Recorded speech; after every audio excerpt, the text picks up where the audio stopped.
Hola, ¿qué tal? Buenos días a todos. Les damos la más cordial bienvenida a este webinar. Ya son las 11 en punto de la mañana del 13 de agosto y les damos la más cordial bienvenida a el webinar que tenemos el día de hoy, que estamos seguros será de muchísimo interés para todos quienes trabajamos, por supuesto, en el área de la salud pública, pero pues definitivamente quienes estamos trabajando en temas de nutrición, de estado de nutrición, en niñez, definitivamente va a ser un tema muy, muy interesante que pues seguramente va a enriquecer en nuestra práctica también profesional. Quiero darle la más cordial bienvenida hoy al doctor Hugo Ascorra, que es quien nos va a compartir, por supuesto, sus experiencias y nos va a compartir parte también de las investigaciones que él ha hecho para definitivamente enriquecer este webinar. Yo le agradezco muchísimo a Hugo que nos está acompañando el día de hoy. Quiero platicarles un poco acerca del currículum del doctor Hugo Ascorra. Hugo Ascorra es nutriólogo, él es maestro en ciencias, en especialidad en ecología humana y doctor en biología humana. Actualmente es investigador del Centro de Investigaciones Silvio Zavala de la Universidad Modelo. Sus líneas de investigación son el crecimiento físico, la ecología nutricional y los efectos intergeneracionales en la salud y enfermedad. Tiene un número importante de publicaciones en revistas internacionales. Ha estudiado desde hace varios años el estado nutricional de población maya, yucateca y sus determinantes y es miembro del Sistema Nacional de Investigadores desde 2015, por resumir un poco, la verdad, el gran currículum que tiene Hugo, que nos acompaña el día de hoy. Bienvenido, Hugo. Buenos días. Buenos días, Ileana. Muchísimas gracias, Hugo. Les quiero nada más dejar un segundito. Aquí en el Zoom tenemos la parte de preguntas. Si alguien quiere hacerle una pregunta al doctor Hugo, por favor, siéntanse con la libertad de hacer la pregunta o el comentario que ustedes gusten. Al final de su presentación destinaremos unos 10 o 15 minutitos para poder cruzar experiencias, comentarios o preguntas con el doctor Hugo Ascorra. Y quienes nos acompañan en el Facebook Live de la Secretaría de Salud de Yucatán, bienvenidos, muchísimas gracias por estarnos escuchando y viendo. Y en la parte de comentarios de Facebook, ahí por supuesto pueden hacernos sin ningún problema algún comentario o alguna pregunta para el doctor. Quien desee la grabación de este webinar, también les podemos mandar el link. Acabamos de dejar en los comentarios el correo de la Dirección de Nutrición para que puedan ahí solicitar la liga de la grabación de este webinar y con mucho gusto se las haremos llegar. Pues Hugo, no quiero robarte más minutos, te cedo el auditorio, te cedo el micrófono y muchísimas gracias por tu participación. Gracias, Ileana. Aprecio la invitación a dar esta charla. Aplaudo la idea de utilizar el tiempo de la mejor manera en este momento. Y bueno, creo que compartir experiencias y un poquito de lo que uno ha ido aprendiendo en el camino, pues es importante. En nuestra época no había esto. Entonces, bueno, saludo a todos los que nos estén escuchando, nos estén viendo. Espero que todos estén bien, deseo que todos estén bien y si no es así, tengamos confianza en que las cosas van a mejorar pronto, ¿sí? Bueno, me pidieron dar una charla sobre doble carga nutricional y bueno, eso haré. A ver, estoy tratando de avanzar, pero no lo hace de manera como... Te debe de salir una flechita si pones el mouse sobre tu diapositiva.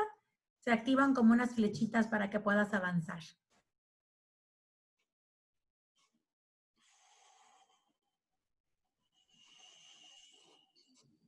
Ahí está. Okay. Ahí está.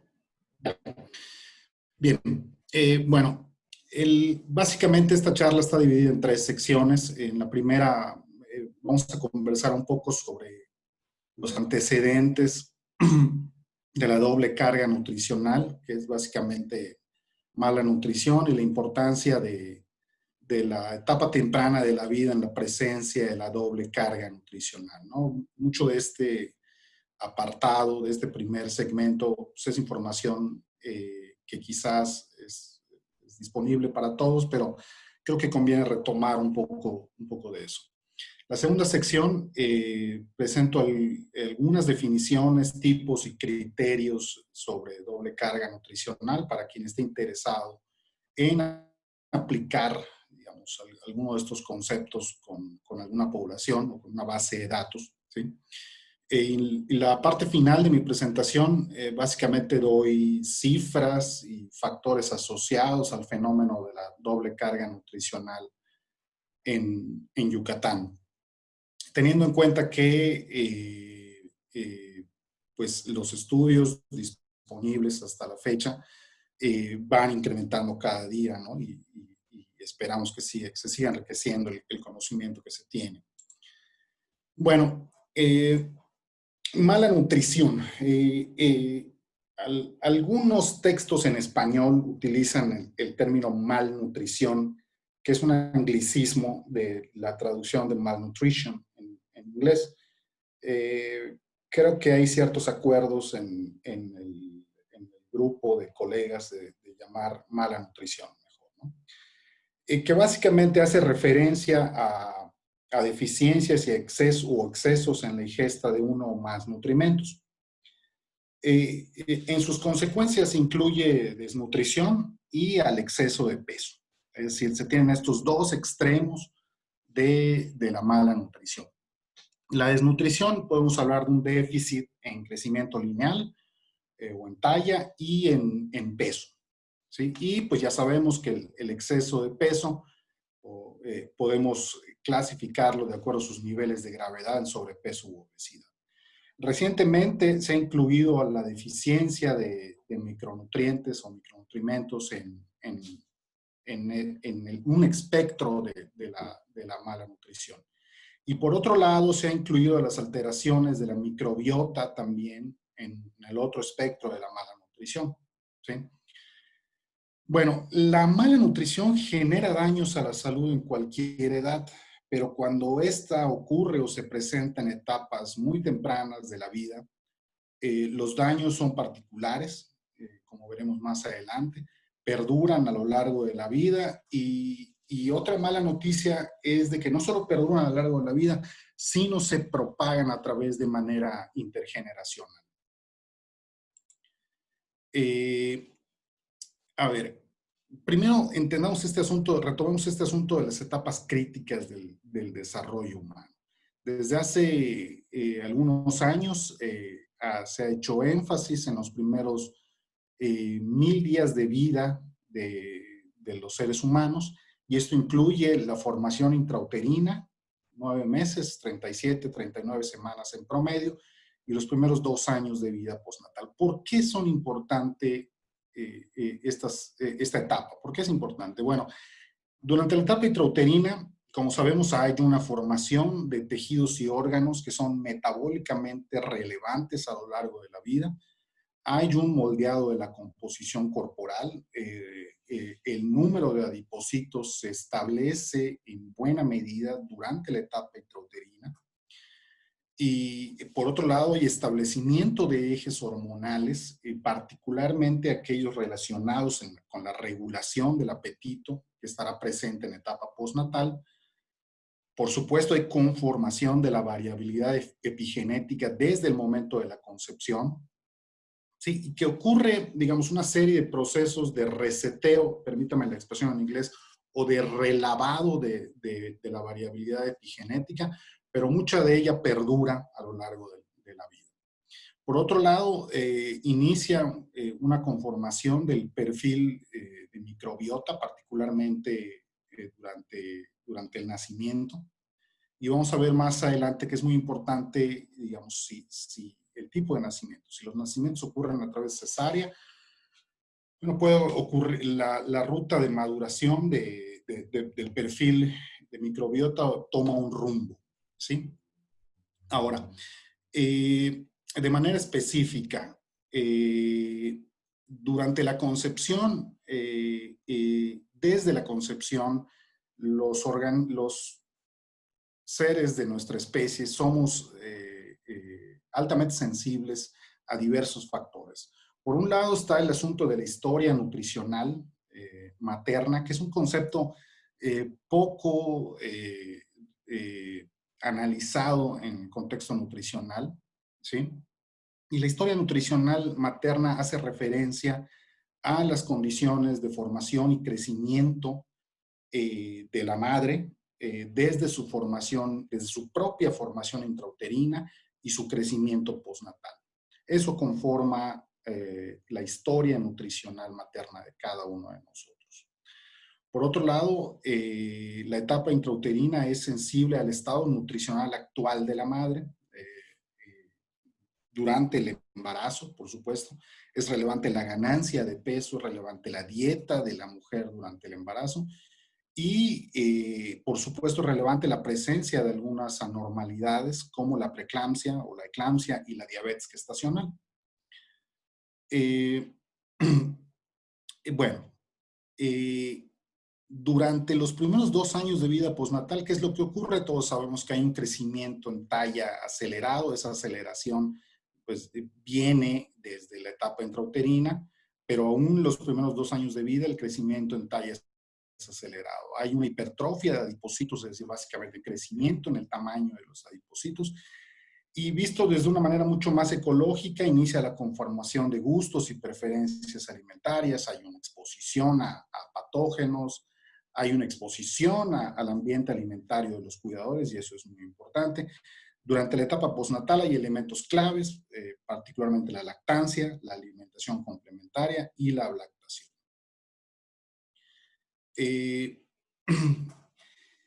Durante esta etapa, ya he dicho, nuestra especie, nuestro organismo es altamente sensible a la historia nutricional materna, al estado nutricional materno con el que inició el embarazo, a la calidad del ambiente nutricional y socioambiental durante el embarazo y, por supuesto, al ambiente alimentario postnatal.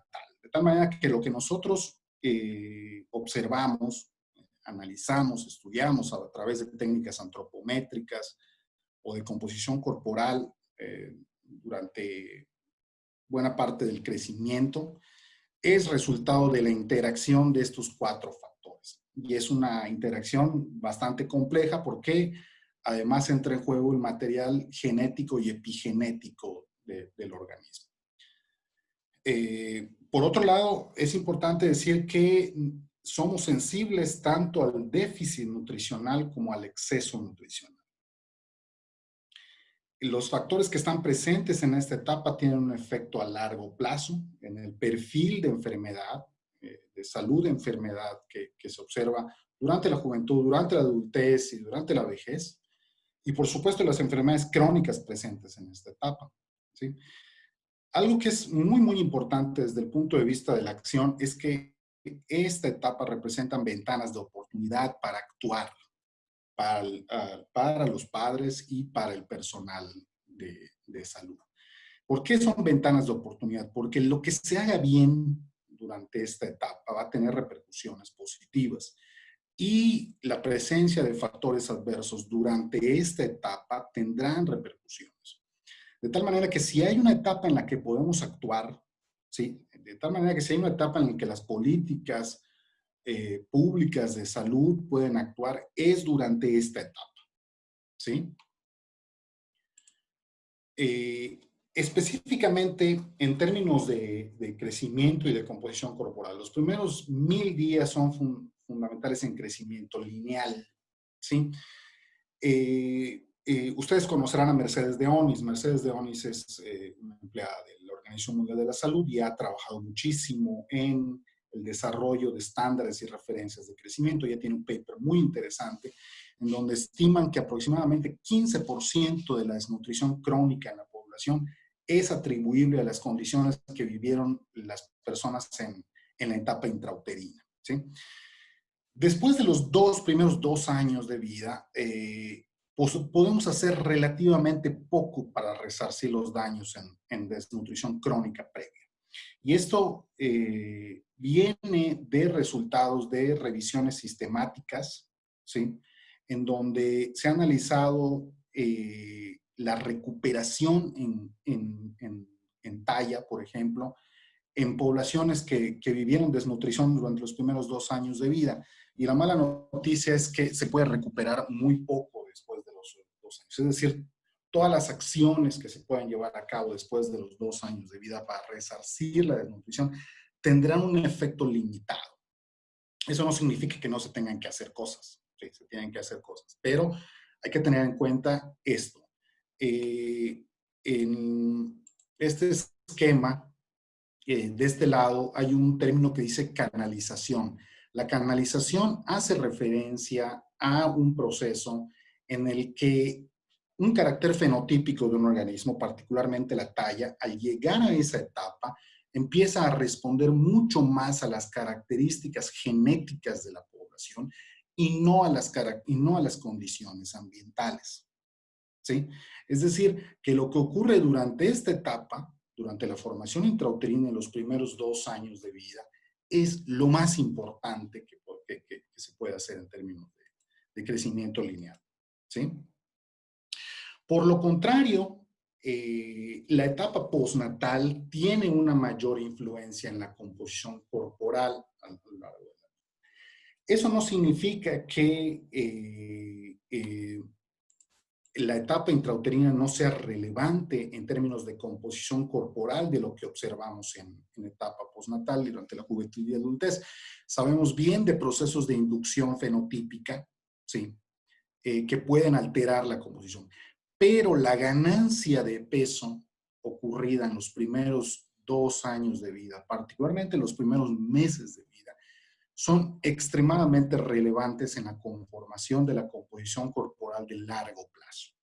Por eso resalto estos factores aquí en términos de conformación de gustos y preferencias alimentarias y exposición al ambiente alimentario de los cuidadores.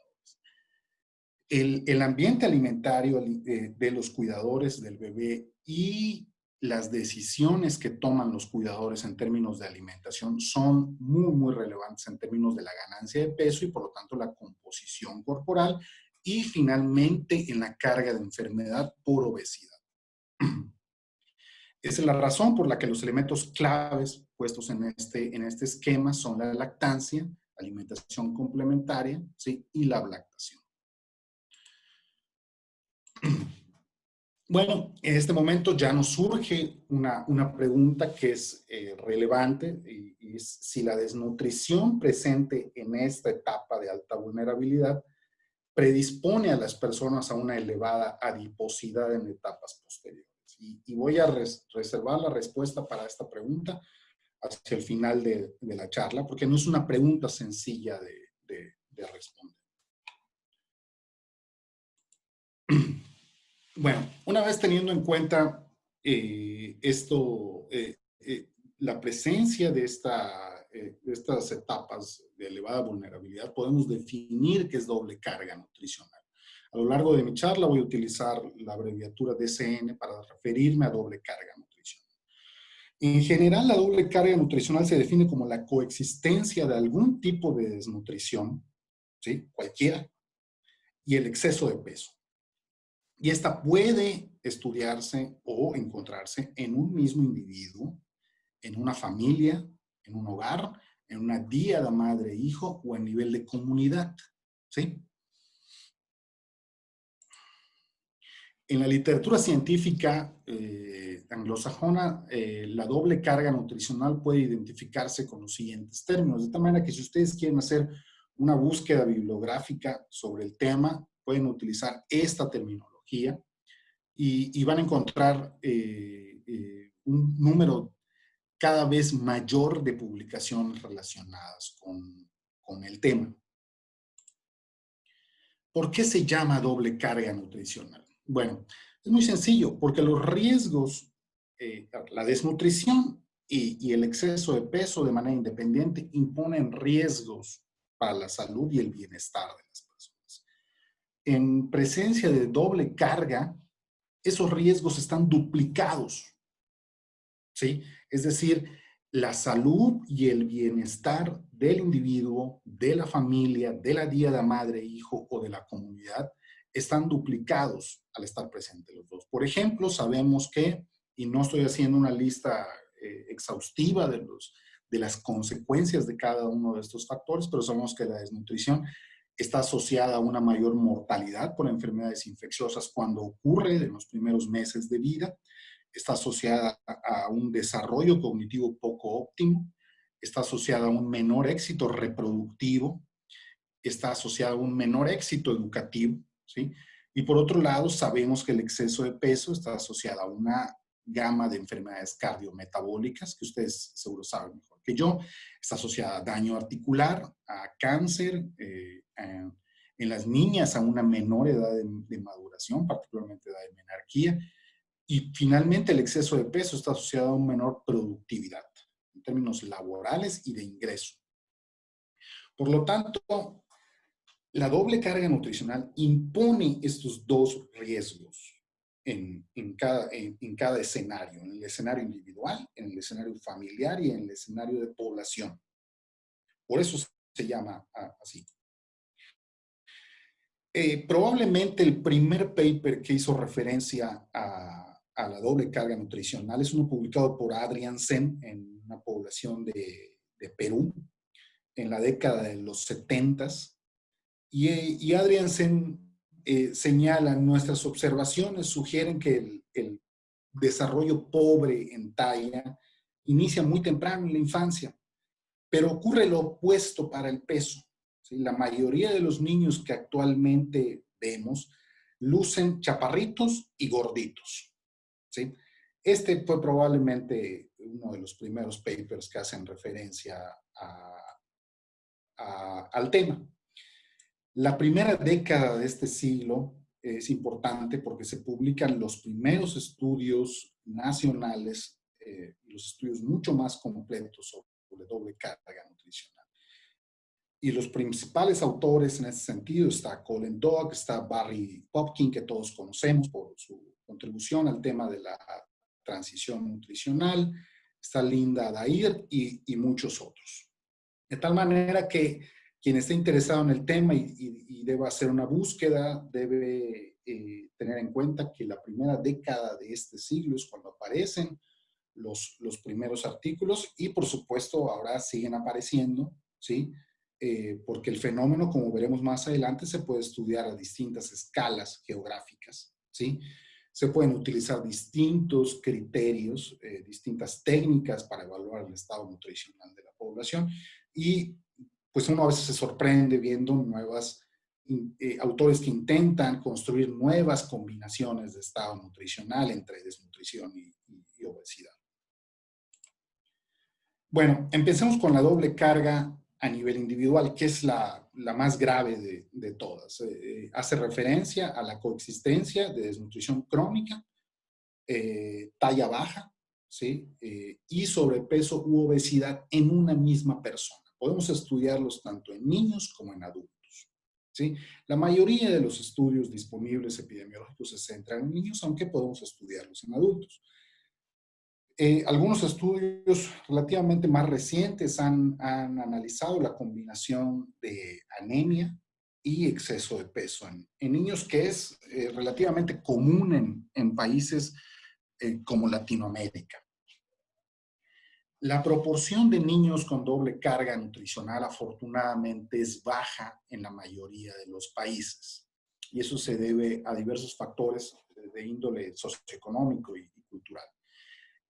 Pero las cifras en adultos tienden a ser muy altas. Y eso se debe a que conforme envejecemos, ¿sí? Nuestra composición corporal va cambiando de forma natural, vamos acumulando más grasa. En el caso de las mujeres, la reproducción es un factor importante. Después de cada parto hay cierta ganancia de peso en términos de grasa. Y eso hace que la cifra de doble carga nutricional en adultos sea mayor.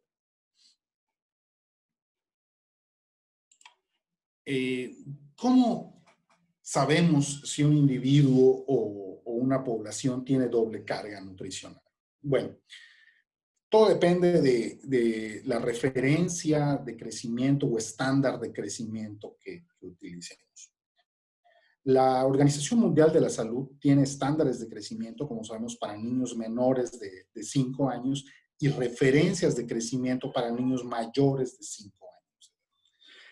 Todo niño, ¿sí?, que tenga una talla por debajo de -2 desviaciones estándares y además esté por encima de 2 desviaciones estándares en términos de peso para la edad o IMC para la edad, podemos considerarlo como un niño con doble carga nutricional.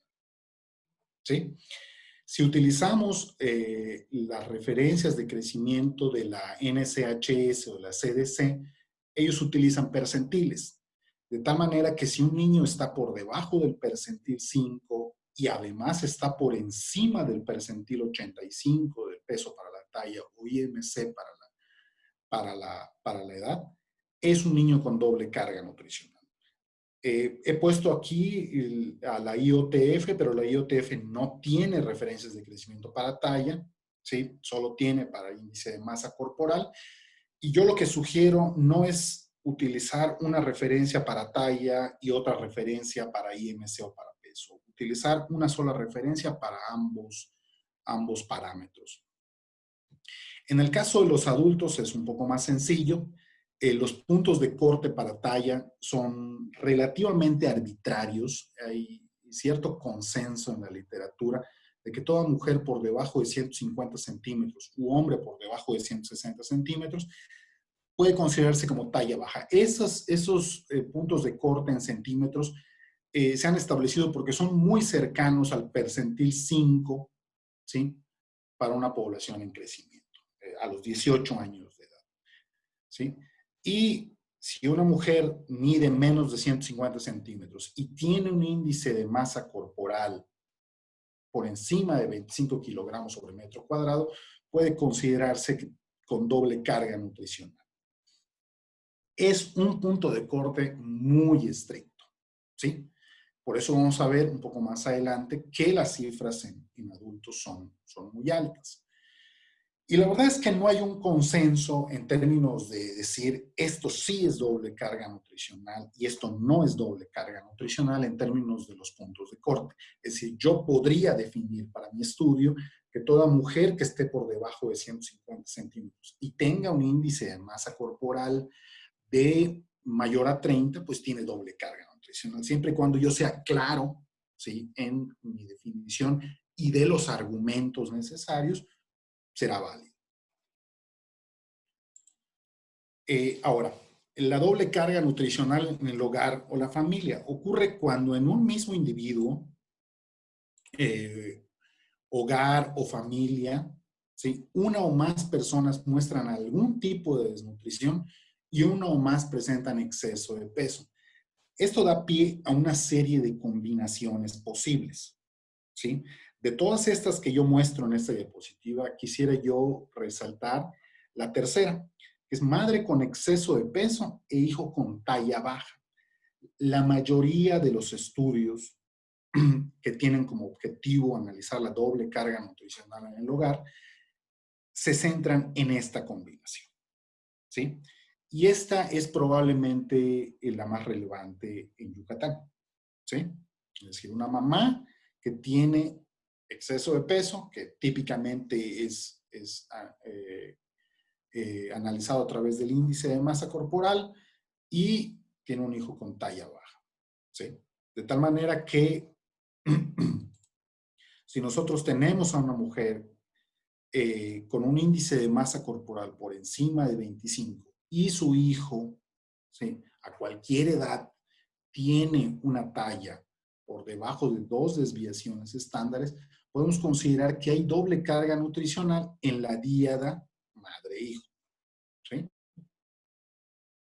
Quiero hacer un comentario brevemente.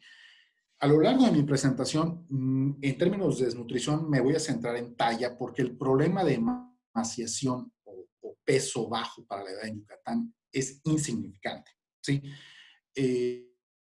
No sabemos cuándo el problema del peso bajo para la edad o para la talla dejó de ser un problema en Yucatán. Muy probablemente la primera mitad del siglo pasado, ese tipo de desnutrición dejó de ocurrir. Y es muy probable que haya sido muy bajo siempre y la razón es muy sencilla. La talla de la población yucateca es muy baja. Entonces, el peso que se tenga, el peso que tengan los niños, no nos lo va a ubicar en una categoría de desnutrición. ¿Sí? Bueno, nos queda un tipo de doble carga, que es la doble carga nutricional a nivel de población. Y esta hace referencia a la coexistencia de cifras o prevalencias elevadas de cualquier tipo de desnutrición y exceso de peso tanto en niños como en adultos. Si nosotros analizamos la última encuesta nacional de nutrición o cualquiera de las disponibles, podemos ver cómo es el comportamiento en una misma población a través de una gráfica de barras. ¿Qué porcentaje de niños tiene talla baja y qué porcentaje de niños tiene exceso de peso? Y estas dos condiciones coexisten en un mismo contexto temporal y geográfico. A eso se refiere la doble carga nutricional en poblaciones. Bueno, y tenemos distintas escalas a las cuales podemos estudiar la doble carga a nivel de población. Escalas de análisis, por ejemplo, podemos tener una población, la escuela primaria federal de la comisaría de Cauquel, si ustedes quieren. Luego podemos irnos a la localidad, ¿sí? A todo Cauquel. ¿Sí? Luego podemos irnos a todo Mérida, luego podemos irnos a todo Yucatán, luego a todo el sureste, a todo México, y luego podemos ver la doble carga nutricional a nivel de población en términos globales. Entonces, nosotros elegimos la escala de análisis a la que queremos estudiar la coexistencia de los ambos extremos de la mala nutrición.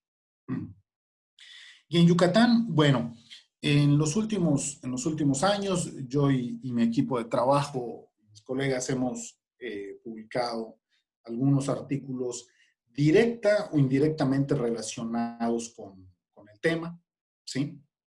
A lo largo de mi presentación voy a ir retomando algunos de ellos. Algunos son derivados de tesis de estudiantes de nutrición, algunos de tesis de licenciatura, algunos de tesis de posgrado. Por ejemplo, está el artículo derivado de la tesis de Carlos Vázquez, de la tesis derivada de Samantha Sánchez. ¿Sí? Este primer artículo que publicamos en el 2013 sobre el estado nutricional de población maya fue derivado de mi tesis de doctorado. Y recientemente nosotros publicamos este libro en donde hay un capítulo en donde discutimos desde una perspectiva histórica las causas de la presencia de doble carga nutricional entre los mayas. Todos estos artículos están disponibles para quien del auditorio quiera, basta con un correo electrónico y se los hago llegar, incluyendo el libro, por supuesto. Bueno, en el 2010-2012 nosotros llevamos a cabo un estudio en Mérida y en Motul con niños con ascendencia maya que vivían en distintas partes de Mérida y de Motul. Los niños tenían entre 6 y 8 años de edad. Nosotros tomamos una serie de mediciones antropométricas y esta gráfica nos permite saber cómo es el comportamiento de la doble carga nutricional en términos de población y en términos individuales. Es una gráfica de barras que muestra los porcentajes en cada una de las categorías de estado nutricional. ¿Sí? El 63% de los niños tenían un peso adecuado, es decir, un índice de masa corporal adecuado para su edad. El 37% tenía sobrepeso u obesidad y el 12% tenía talla baja. Para la edad es utilizando la referencia de la NSHS. Ustedes se preguntarán, bueno, ¿por qué utilizar la de la NSHS? En esa referencia de crecimiento hay niños mexicanos que viven en Estados Unidos y es una referencia muy, muy buena, muy útil porque puedes evaluar distintos parámetros antropométricos, no únicamente la talla, el peso, puedes evaluar la circunferencia de cintura, pliegue tricipital, subescapular, la talla sentado, en fin, puedes medir una serie de medidas antropométricas que complementan la evaluación del estado nutricional. De tal manera que cuando queremos ver la doble carga nutricional a nivel de población, lo que nosotros vemos aquí es que la coexistencia en esta muestra de niños es de la siguiente manera: 37% tienen exceso de peso y 12% de los niños, ¿sí?, tienen talla baja.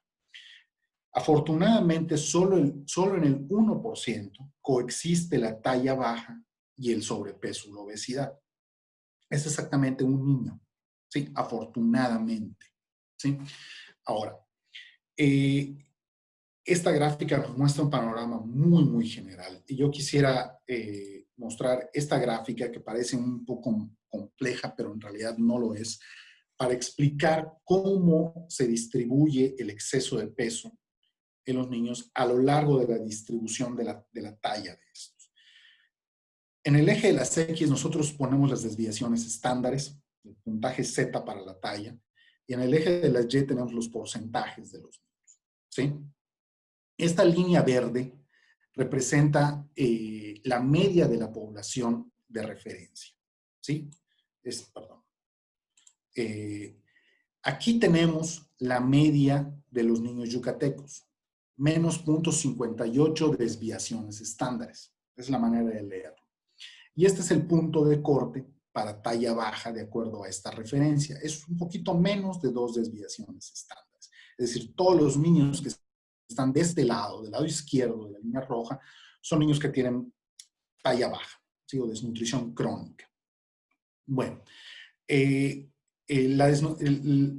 los puntajes Z tienden a distribuirse de forma más o menos normal, aunque lo que nosotros estamos viendo es que hay un ligero sesgo, está un poco corrida hacia la izquierda la gráfica.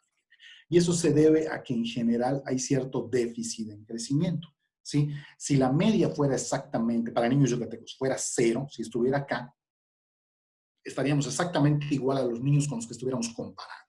Pero no, la media es 0.50, es decir, media desviación estándar están por debajo.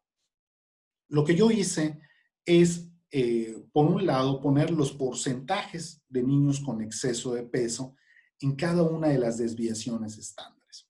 Y lo que nosotros vamos viendo es que conforme incrementa la talla, el porcentaje de niños con exceso de peso va incrementando. Por ejemplo, en el caso más extremo está aquí. Los niños que están entre 1 y 2 desviaciones estándares para talla, el 90% de ellos está clasificado con exceso de peso. Y los niños que están entre 0 desviaciones entre la media y 1 desviación estándar, el 55%. Es decir, incrementa la talla, incrementa el exceso de peso. Pero tengamos en cuenta lo siguiente. Todos los niños que están por debajo de una desviación estándar, el 20% tiene exceso de peso. Eso significa que lo que nosotros estamos viendo en los niños es un fenotipo con un déficit en crecimiento lineal de media desviación estándar, pero aquí de este lado hay un número, una proporción importante de niños con exceso de peso, ¿sí? Todavía todos los niños que están por debajo de menos 2 desviaciones estándares, el 7% de ellos tienen exceso de peso, que no es poca cosa. De este lado yo pongo aquí los porcentajes de grasa corporal obtenidos por bioimpedancia. Y efectivamente vamos viendo cómo van incrementando. Este es un patrón típico ya reportado en la literatura. El niño, mientras más grande sea, mientras más grande sea en términos de talla, controlando para su edad y sexo, tiende a tener más grasa. Pero aún así, lo que nosotros vemos aquí es que niños que tienen menos de 2 desviaciones estándares tienen 28% de grasa corporal, ¿sí? Que no es poca cosa, ¿sí? Cuando vemos el escenario de doble carga nutricional en mujeres adultas, porque tuvimos oportunidad de medir a las mamás de estos niños, este es el escenario. Tristemente, solo el 14% de las mujeres, que en promedio tenían 33 años, tenían un índice de masa corporal por debajo de 25, ¿sí? El 85% de ellas no tenía un índice de masa corporal saludable, ¿sí? el 73% tiene una talla por debajo de 150 centímetros. Estas dos cifras nos dan la doble carga nutricional en población, ¿sí? Y esta cifra de acá, el 63% de las mujeres tenían talla baja, pero además tenían exceso de peso. Y a diferencia de los niños, vemos que es un porcentaje muy alto, ¿sí? Es decir, tenemos un fenotipo que es muy probable que sus condiciones de vida durante la formación intrauterina y la niñez no hayan sido las mejores. Es decir, hay secuelas, hay evidencia antropométrica de que no crecieron de la mejor forma, pero además fueron ganando peso a lo largo de la vida, ¿sí? Podemos entrar en términos a la discusión vieja entre si esta talla se debe a cuestiones genéticas o no de la población maya. Necesitaríamos otra charla para esa discusión. Pero lo que sí tenemos es evidencia de que grupos mayas que viven en mejores condiciones de vida, por ejemplo, los mayas guatemaltecos que emigraron a Estados Unidos a razón de la guerra civil vivida en su país, los niños crecieron de una forma muy parecida a niños norteamericanos. Eso significa o sugiere que la talla que nosotros vemos en la población maya yucateca no se debe a características genéticas, ¿sí? Pero ese es otro asunto, esa es otra discusión que nos llevaría mucho tiempo. Lo que es importante resaltar acá es esta proporción muy alta, 63% de las mujeres que nosotros estudiamos tienen talla baja y además tienen exceso de peso. Cuando nosotros vemos la doble carga nutricional en la dieta madre-hijo, nosotros no estudiamos, no tuvimos oportunidad de medir a todos los miembros de la familia. Entonces, nosotros podemos establecer estas combinaciones, ¿sí? Lo que nosotros vemos aquí es que la combinación que es más representativa es una mamá con sobrepeso y un niño con una talla normal, ¿sí? El 75%. Cuando vemos doble carga nutricional, es decir, que la madre tenga exceso de peso y el niño tenga talla baja para su edad, ese porcentaje es el 11%. Es decir, una de cada 10 díadas madre e hijo tienen doble carga nutricional. Y esto es muy importante para los nutriólogos porque este escenario impone retos muy importantes en términos de cómo actuar. El diseño de políticas públicas a nivel de población y las estrategias dirigidas a atender el problema en cada uno de los hogares. Tienes una mamá que necesita perder peso para tener menor riesgo de enfermarse y morir, pero además necesitas que ese niño, si está en una edad en la que podemos actuar, mejore su crecimiento. Y eso es un reto muy importante. Lo primero que debemos tener en cuenta como nutriólogos es que buena parte de este problema está fuera de nuestras manos, ¿sí? Porque como sociedad, como grupo, el estado nutricional de la población es el resultado de las políticas públicas, del sistema económico y político que nos rige, y entonces la cosa se pone más complicada. Si quieren un poco más adelante podemos charlar de qué es lo que yo pienso que se podría hacer. Pero esto, digamos, hasta este momento lo que es importante resaltar es esta proporción y los retos que conlleva el tratar de solucionar este problema. Bueno, en resumen, en Yucatán tenemos cifras bajas de doble carga nutricional en niños, afortunadamente, aunque se observa un fenotipo con déficit en talla y con importante adiposidad, ¿sí? Se tienen cifras muy elevadas de doble carga nutricional individual en mujeres adultas, más del 60%, y la talla baja y el exceso de peso coexisten en las poblaciones que hasta ahora se han estudiado, ¿no? Se tienen pocos datos de doble carga nutricional a nivel familiar. Esta es una oportunidad para supongo que hay muchos estudiantes viéndonos, quienes quieran hacer una tesis. Necesitamos estudiar familias en Yucatán, no se ha hecho. Y eso, digamos, implica un reto, pero los beneficios podrían ser muy, muy amplios. No tenemos datos sobre doble carga nutricional a nivel familiar, pero las cifras de talla baja en adultos y exceso de peso en niños nos hacen pensar que en el hogar coexiste estos dos extremos de la mala nutrición. Quisiera yo hacer un paréntesis. Es importante señalar que Yucatán es diverso en sus condiciones de vida, y en sus escenarios alimentarios. De tal manera que las cifras que yo estoy mostrando, los resultados que estoy presentando, pues son resultados de un estudio hecho en Mérida y en Motul. Esto no representa a la población yucateca.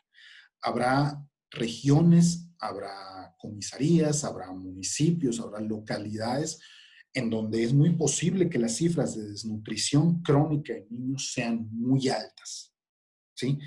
Y las cifras de exceso de peso sean muy bajas, ¿sí? Es decir, hay una diversidad importante regional al interior de Yucatán que debe ser estudiada, ¿sí?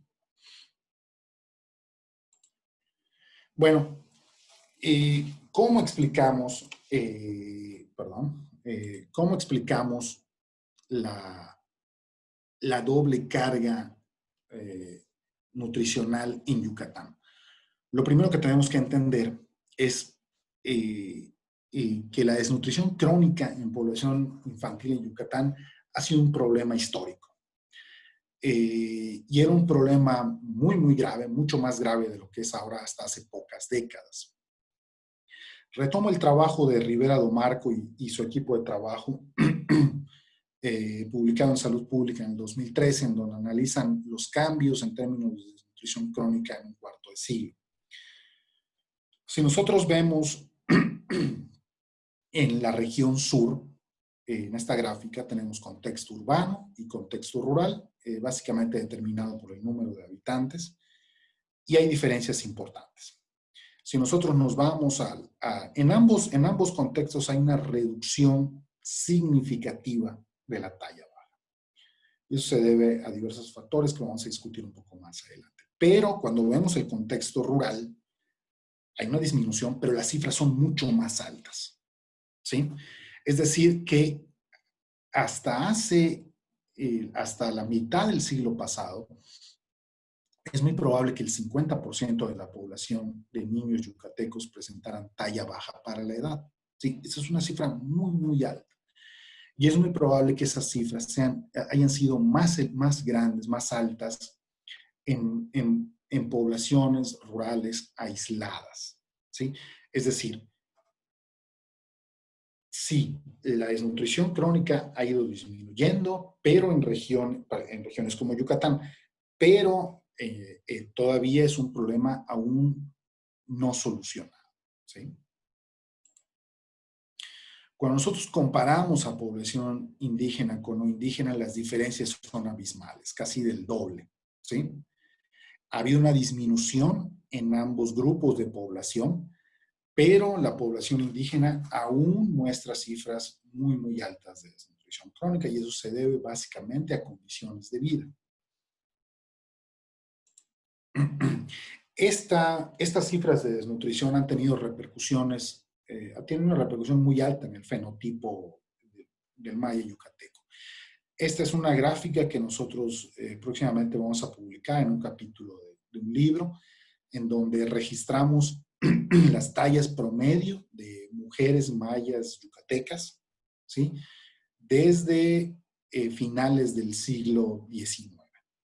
Y lo que nosotros observamos es que la talla va desde 141 centímetros a 148 centímetros, y esta hace referencia al estudio del que hemos hablado en diapositivas anteriores. Hay un incremento sostenido de más o menos 8 o 9 centímetros, pero es importante señalar que los promedios hasta ahora disponibles están por debajo de las 150 centímetros de estatura. Eso significa que las condiciones en las que crecieron estas mujeres no fueron las mejores, es decir, no se manifestó un crecimiento saludable. Esto no quiere decir que todos los seres humanos todas las mujeres deban medir 160, 170 centímetros de estatura. Quiero aclarar esto.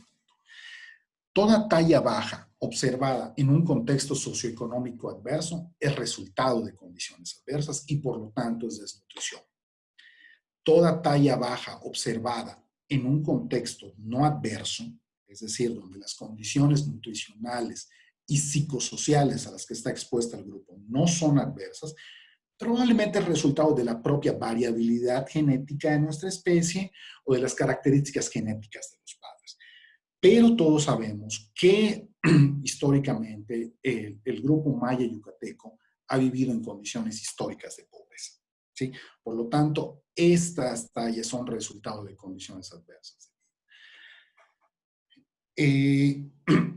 La doble carga nutricional ha sido estudiada e identificada particularmente en grupos con grupos con ingresos medios o bajos, es decir, en población que vive en condiciones de pobreza, ¿sí? En este sentido, no hay datos que indiquen que el exceso de peso en Yucatán fuera un problema epidemiológico hasta antes de la segunda mitad del siglo pasado. Tenemos muy pocos estudios, pero yo recomendaría revisar el estudio de Loría y colaboradores. Y ellos estudiaron población en algunas comunidades yucatecas a principios de la segunda mitad del siglo pasado, y las cifras de exceso de peso y de diabetes eran casi cero, ¿sí? Eso significa que es muy probable que el crecimiento sostenido, que eso es muy importante porque no hemos observado una reducción en las cifras de sobrepeso, es probable que el crecimiento sostenido de sobrepeso y obesidad en Yucatán se dio a inicios entre las décadas de los 80s y los 90s. Y de ahí no ha parado. No es posible entender la doble carga nutricional solo desde las perspectivas de kilocalorías.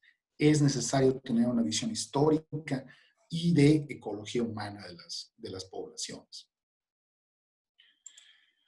Bueno, ¿cómo explicamos entonces esta presencia de ambas condiciones? Lo que nosotros vemos y trato de mostrar en este esquema es lo que ha ocurrido con ambas condiciones, y lo que nosotros vemos es una reducción en la desnutrición crónica, pero si ustedes ven la flecha, no termina de hacerse angosta porque todavía no hemos logrado erradicar la desnutrición crónica, ¿sí?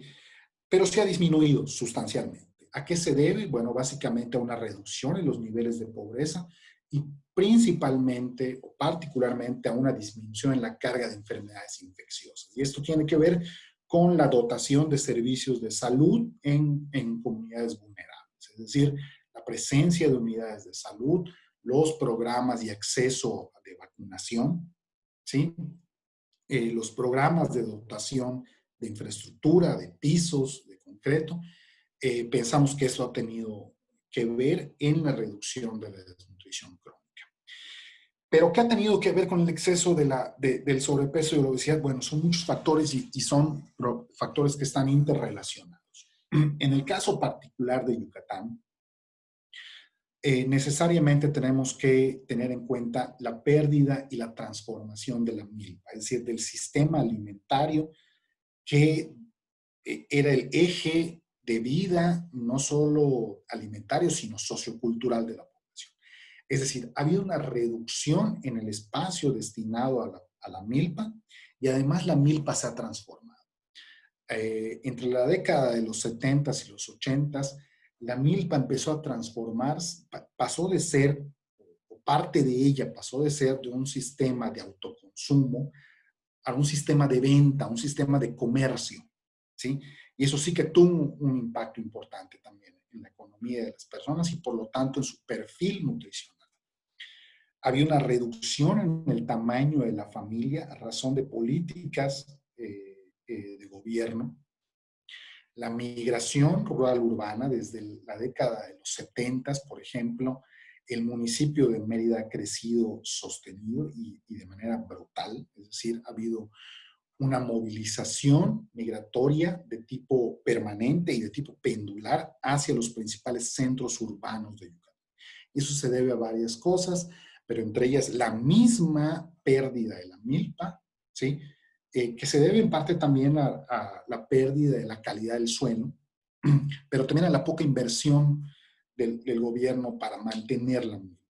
Y por otro lado, la debacle nequenera generó que muchísima gente en el interior del estado se quedara sin trabajo y tuviera que emigrar a las ciudades, ¿sí?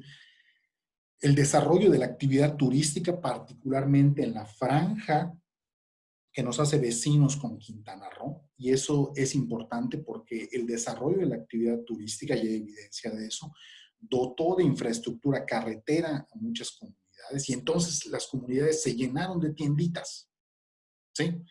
Y tuvieron acceso a muchísimos más alimentos, y su escenario alimentario, la ecología alimentaria cambió, ¿sí? Hubo un incremento en el mercado laboral asalariado, es decir, la gente pasó de trabajar para producir sus propios alimentos, pasó a un mercado de trabajo en donde recibía un pago, ¿sí?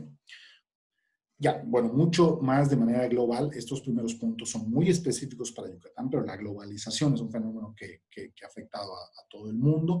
¿Qué significa la globalización? Poder acceder al alimento que se produce en cualquier parte del mundo, a cualquier marca disponible. Y por otro lado, la liberalización del mercado alimentario, que también hubo una tendencia global y marcada en países de Latinoamérica. ¿Qué significa la liberalización del mercado alimentario? Básicamente, durante el siglo pasado, la segunda mitad del siglo pasado, el gobierno mexicano decidió darle rienda suelta a la industria alimentaria para producir los alimentos que consumirían los mexicanos. Es decir, el gobierno mexicano, hasta antes de esa etapa, era el eje rector para la producción de granos, ¿sí? en el país. La liberalización del mercado significó eso, darle libertad a la industria alimentaria para producir alimentos. La industria alimentaria, como todo sistema capitalista lo demanda, trató de incrementar sus ganancias a un menor costo. Entonces, lo que tenemos es una gama de productos alimentarios densamente energéticos y nutricionalmente pobres, ¿sí? En resumen, esto incrementó la disponibilidad y acceso a un ecosistema alimentario alto en kilocalorías y pobre en nutrimentos, ya lo he dicho, y una reducción en el gasto energético diario, ¿sí? Es posible que algunos de estos factores que yo enlisto aquí hayan contribuido a una reducción de la desnutrición crónica, particularmente porque ha habido un incremento en la disponibilidad energética en las familias. De tal manera que eso probablemente ha jugado a favor en términos de una reducción de la desnutrición crónica. Pero lo que hemos visto es que la reducción de la desnutrición crónica en Yucatán se ha empezado a estabilizar. Es decir, ha habido un punto en donde ya no podemos disminuir más, y eso se debe también probablemente a lo mismo. Tenemos muchas kilocalorías disponibles, pero muy pocos micronutrimentos. Y los micronutrimentos son particularmente importantes en procesos,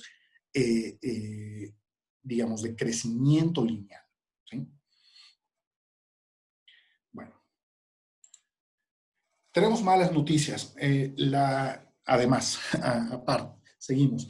La doble carga nutricional tiene un componente intergeneracional, no solo en sus causas, sino también en la propagación del fenómeno. Esta tabla lo que muestra, por un lado, del lado izquierdo, son la condición nutricional materna, y por otro lado están los factores, los riesgos asociados en la descendencia. De tal manera que la talla baja en las madres está asociado, cuando vean dos flechitas, es que es un riesgo muy alto, a el peso bajo al nacer, ¿sí? Está asociada, por supuesto, a una talla baja en los niños, a cualquier edad, ¿sí? Hay evidencia que apoya y hay evidencia que no apoya el hecho de que la talla baja está asociado al sobrepeso y obesidad en los niños, pero sí sabemos que la talla baja está asociada a mayor nacimientos por cesárea. Más adelante voy a comentar por qué estoy incluyendo este parámetro. Los que están marcados en negritos es en donde nosotros hemos logrado presentar evidencia con población yucateca. En el caso del sobrepeso y obesidad en las madres, está asociado a un mayor peso al nacer, reduce el riesgo de talla baja en niños, pero sí incrementa mucho el riesgo de sobrepeso y obesidad en niños, y eso se debe a factores genéticos y digamos, a compartir un mismo ambiente obesogénico. Y el sobrepeso y la obesidad incrementa el riesgo de que el niño o la niña nazca a través de una cesárea. Ahora, ¿qué ocurre cuando están estas dos condiciones? ¿Sí? Y para hablar de este riesgo tendrían que estar presentes estas dos condiciones al momento de la concepción de los niños. Y aquí tenemos menos evidencia. ¿Sí? Cuando están presentes ambas condiciones, el peso al nacer del bebé puede incrementar o puede disminuir, y eso depende de la salud metabólica de la madre. ¿Sí? Aumentan el riesgo de talla baja, incrementa muchísimo el riesgo de obesidad y sobrepeso en niños, y incrementa sustancialmente las probabilidades de que el bebé nazca a través de una cesárea. Este es un artículo que publiqué con Nina Méndez, en donde analizamos el efecto de la talla de las mamás en el peso al nacer, que hace referencia a esta primera fila. Y lo que nosotros encontramos es de que aquellas mamás, sí, que están en el cuartil 1 de su talla, es decir, que miden entre 129 y 147 centímetros, ¿sí? Sus bebés pesan casi o menos de 400 gramos en comparación a las mujeres que miden más de 156 centímetros. Los datos derivados de esta publicación derivan de mujeres que tuvieron a sus bebés en el Hospital Materno Infantil de aquí de Mérida. ¿Sí? De tal manera que lo que nosotros estamos viendo es que aquellas mujeres con menor talla, ¿sí? Tienen bebés en promedio con medio kilogramo menos, ¿sí? Y eso es muy relevante porque ese medio kilogramo menos pues puede derivar en términos de la calidad en la formación de órganos metabólicamente relevantes, ¿sí? Este es un estudio que hemos publicado y está disponible para todos ustedes, ¿sí? Hace unos años publicamos este artículo en una muy buena revista en donde analizamos la relación de la talla materna, ¿sí? Y la adiposidad de los niños, es decir, la cantidad de grasa que tienen los niños a esta edad. Y esto hace referencia a esta línea, es decir, si la talla baja de la mamá está asociado al sobrepeso y obesidad de sus hijos. Y lo que nosotros encontramos fue lo siguiente. Nosotros utilizamos 3 parámetros de adiposidad. El primero se llama índice de grasa corporal, que es la cantidad de grasa en términos de kilogramos sobre metro cuadrado obtenido a través de bioimpedancia. Y corrimos modelos de regresión para ver la asociación entre la talla de las mamás y la cantidad de grasa en este parámetro. Estas son gráficas que parecen muy complejas, pero básicamente describen el sentido de la asociación. Esta es la talla y esta es la cantidad de grasa en el eje de las X. Lo que nosotros vemos es que a mayor talla disminuye la cantidad de grasa en los niños. En las niñas hay un patrón en ese sentido, pero no es significativo, ¿sí? Otro parámetro fue la circunferencia de cintura en los niños y vemos el mismo sentido de la asociación. Incrementa la talla en las mamás y disminuye la circunferencia de cintura significativamente en niños, pero no significativamente en niñas. Suma de pliegues, ¿sí? Es mucho más clara la asociación en niños, de nueva cuenta, incrementa la talla en la mamá, disminuye el grosor de los pliegues subcutáneos, ¿sí?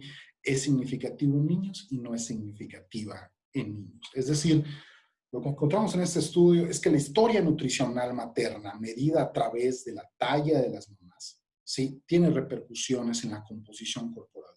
Es decir, aquellas mujeres que crecieron en mejores condiciones, sus hijos, ¿sí?, tienen menor cantidad de grasa. ¿Cómo explicamos esto? De acuerdo a la teoría evolutiva y de historia de vida, nuestro organismo establece estrategias de ahorro de energía cuando las condiciones del ambiente son positivas o son negativas. Y en teoría, estas estrategias de ahorro de energía pueden transmitirse de una generación a otra de manera no genética, ¿sí? Y esta es apuntaría a ser en ese sentido, ¿sí? Bueno, en esta tabla yo he mostrado que cada una de estas condiciones tiene repercusiones sobre la forma en la que nacen los bebés.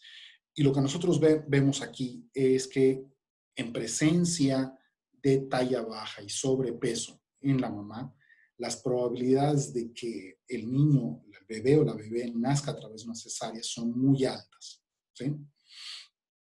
Nosotros publicamos hace un par de años este artículo en donde ponemos a prueba la hipótesis de que los nacimientos por cesárea modifican la composición corporal.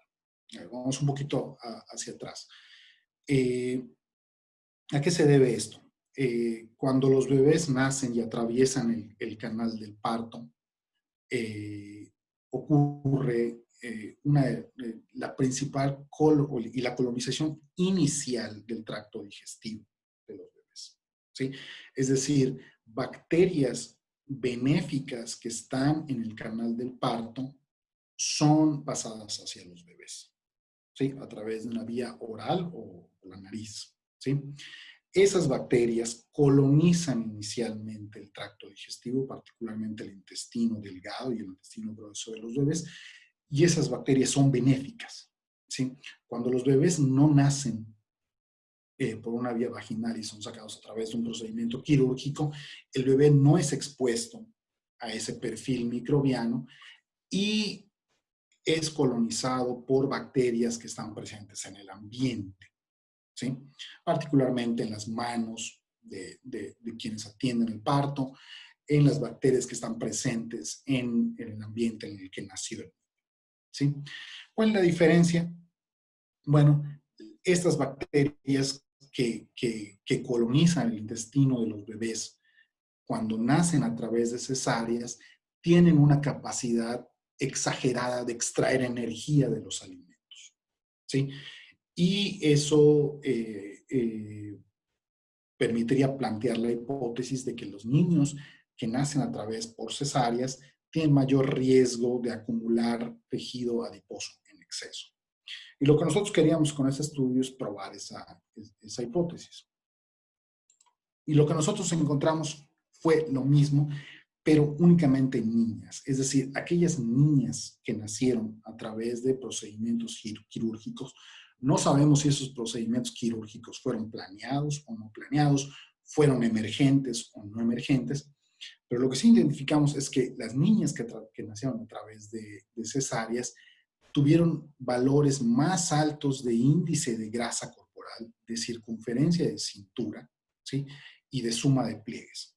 Ojo que aquí no estamos utilizando el índice de masa corporal, que es un parámetro, que es un indicador bastante robusto de composición corporal, pero que no nos informa si es grasa o tejido libre de grasa.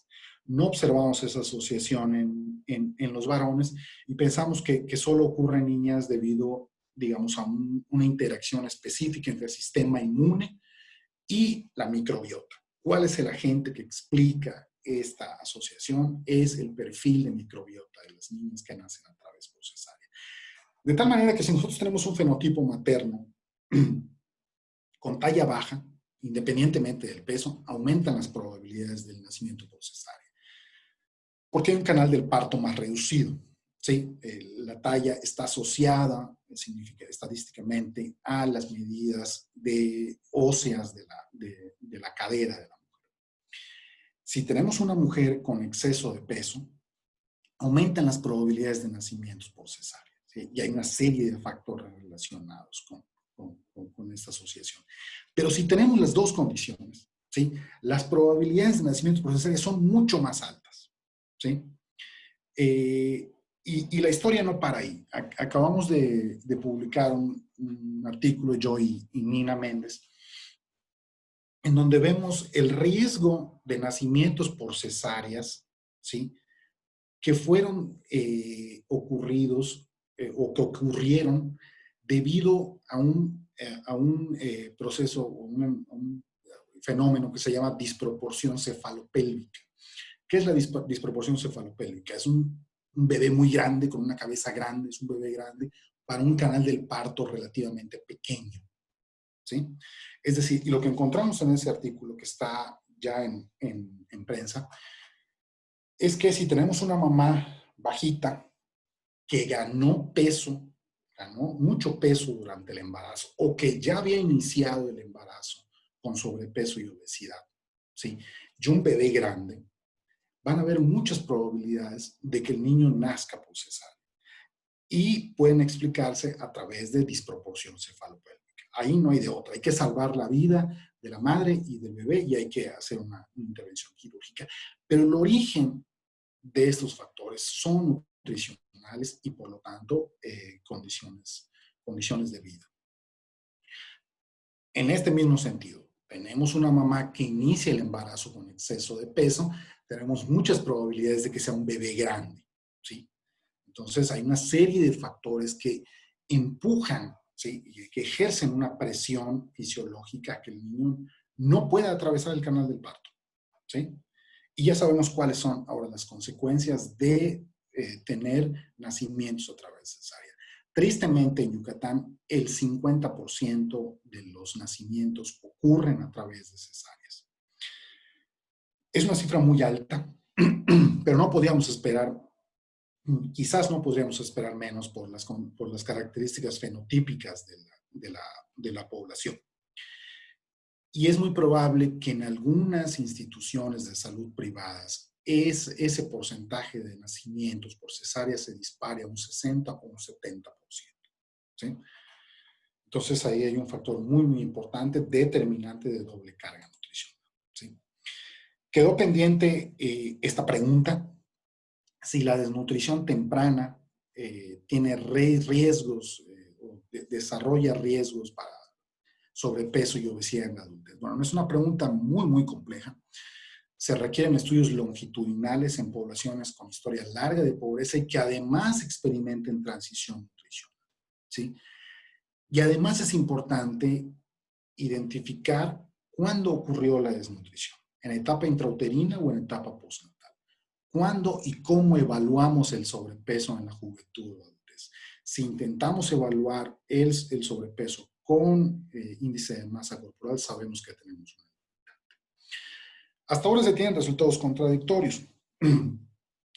Sabemos que cuando ocurre desnutrición intrauterina por los primeros 2 años de vida, y además el ambiente en el que crece el niño o la niña es hipercalórico, ocurrirá una ganancia de peso acelerada. Y eso no es muy bueno siempre. Eso no significa nada, ¿sí? Hasta saber la ruta que tomó la energía en términos de composición corporal.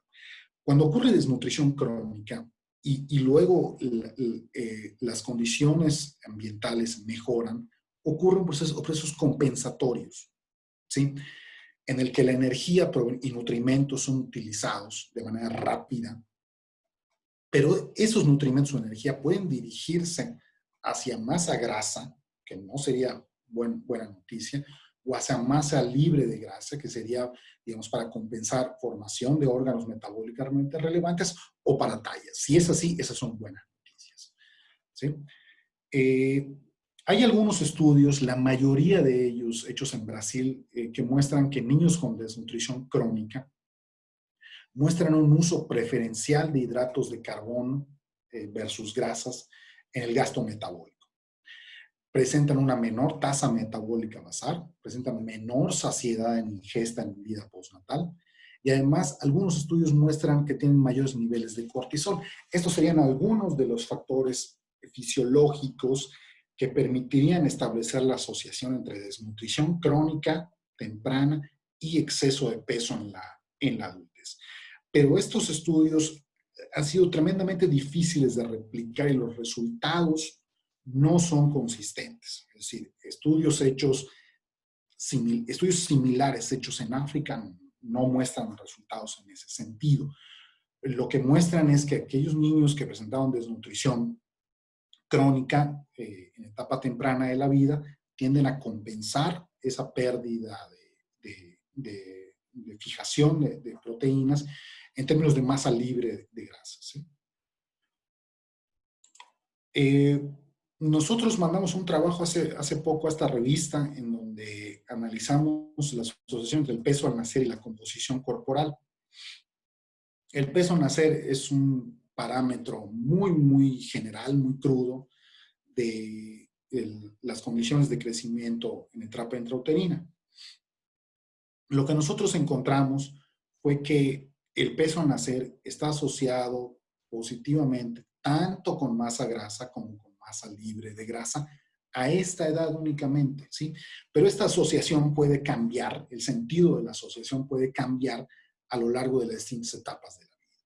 ¿Qué es lo que se necesita? Se necesitan estudios longitudinales, muy costosos y además difíciles de llevar a cabo en términos de organización, para saber cuál es la asociación entre las condiciones de vida experimentadas muy tempranos en el desarrollo y la composición corporal.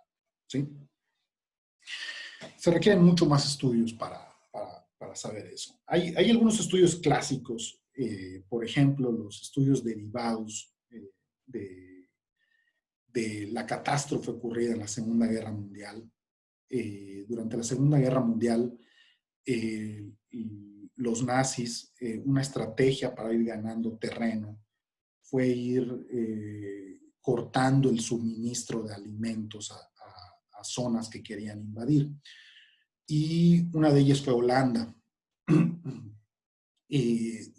Cortaron el suministro de alimentos vía férrea, de alimentos a una región de Holanda, y esta región de Holanda se quedó desprovista de alimentos por un buen tiempo.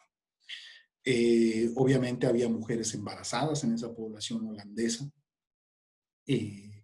y la ingesta diaria de esta población se redujo más o menos entre 500 y 800 kilocalorías diarias durante el embarazo.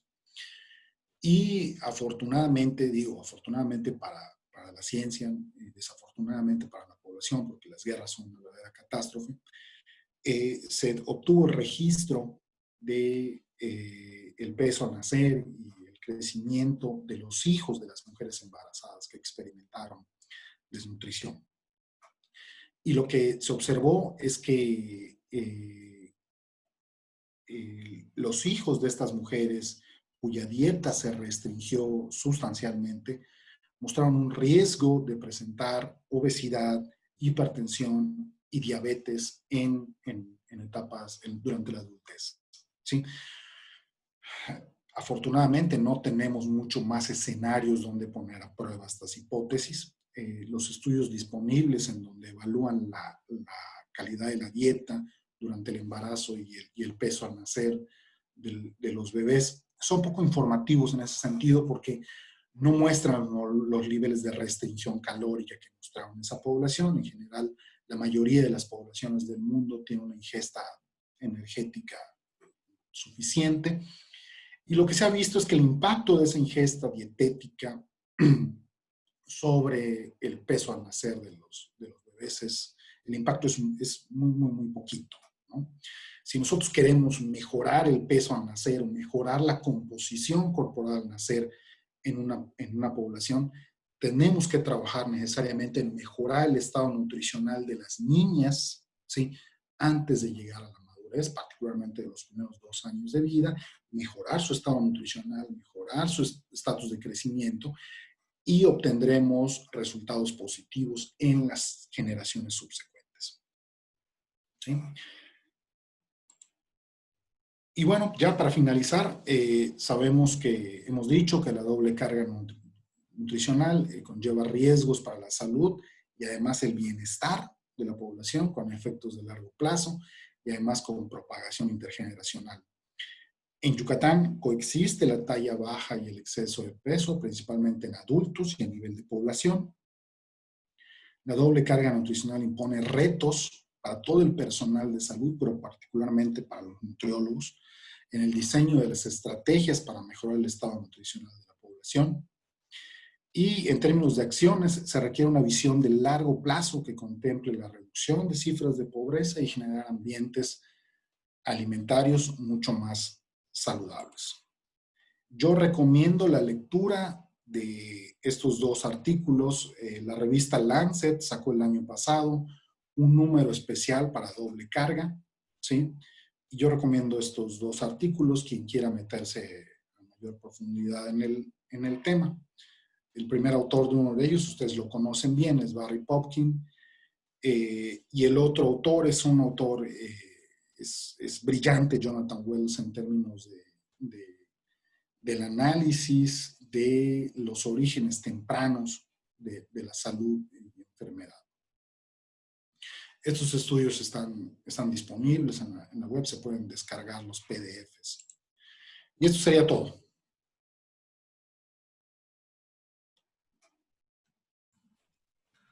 Muchísimas gracias, Hugo. La verdad es que siempre es, digo, interesante para todos quienes tenemos la fortuna de conocerte, escuchar estos temas que la verdad es que siempre nos dejan muchísimos aprendizajes y nos hacen pensar y repensar y replantearnos la forma en la que estamos atacando el problema o los problemas de nutrición que tiene nuestra entidad y nuestro país, desde lo individual, desde lo familiar y por supuesto desde la salud pública, ¿no? Desde a nivel poblacional es importante replantearnos y las estrategias que estamos aplicando y me parece que un poco también con el tema de la pandemia que se está viviendo, con el tema del COVID, que hizo completamente evidente las fallas que hemos tenido a nivel nacional en el estado de nutrición, en la alimentación. Yo creo que también digo, nunca es tarde, me parece, y creo que es un buen momento para pues, replantearnos las estrategias. Yo quisiera rescatar algunos puntos muy importantes de lo que planteaste y para que demos chance a que nos hagan algunas preguntas y comentarios que estoy segura de que los hay. Me parece que este tema que tú tocas de el combatir la desnutrición, por ejemplo, en Yucatán, definitivamente tiene que ir enfocada a corregir el problema de la talla. Generalmente cuando pensamos en desnutrición, no pensamos en el problema del peso y en niños muy delgaditos, en niños demasiados. Y la realidad de la desnutrición en Yucatán es un problema de talla, más que nada, ¿no? Eso es lo que yo creo que tenemos que ir replanteándonos y me parece, a menos que tú me corrijas, que para el tema de la talla, no hay mucho que hacer si queremos corregir un problema de talla en los escolares, ¿no? O en las secundarias o en los adultos. Para corregir un problema de talla tenemos que irnos para atrás y enfocarnos y hacer programas mucho más agresivos con mujeres embarazadas y la ventana de los primeros 1000 días de vida. O sea, es un tema que me parece que no podemos ir postergando, ¿no? Postergar que nutrición se meta de lleno al tema de salud materna, ¿no? Que lo hemos dejado un poquitito, ¿no? Hacia otros profesionales de la salud, porque sentimos que no tenemos mucho que ver, a lo mejor con el tema de embarazo, ¿no? Y todo lo que es salud prenatal, pero yo creo que me encantaría escuchar tu opinión acerca de esto, ¿no? Acerca de qué tenemos, cómo tenemos que ya sumergirnos al tema de salud materna y a esta ventana que nos da los primeros 1000 días de vida, porque no creo que haya otra forma en que podamos corregir la talla para que, bueno, finalmente vayamos poco a poco, ¿no? Corrigiendo la talla. Estoy segura de que los niños tendrán muchas mejores oportunidades en salud, ¿no? De tener buena salud más adelante que exponernos a esta doble carga, ¿no? Sí, sí, coincido contigo. A ver, quisiera yo dejar nada más en claro lo siguiente.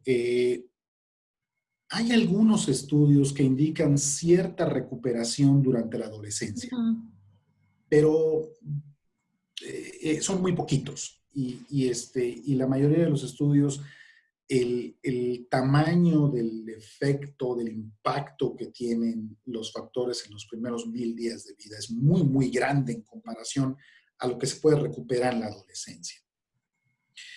Sí, y hay que empezar a pensar un poco en forma intergeneracional. El resultado del estado nutricional, el fenotipo que nosotros vemos actualmente, con el que mis colegas se topan en los consultorios, en los programas, en las escuelas, en los centros de salud. A ver, es un resultado histórico. ¿Sí? Sí. No se obtuvo de la noche a la mañana. ¿Sí?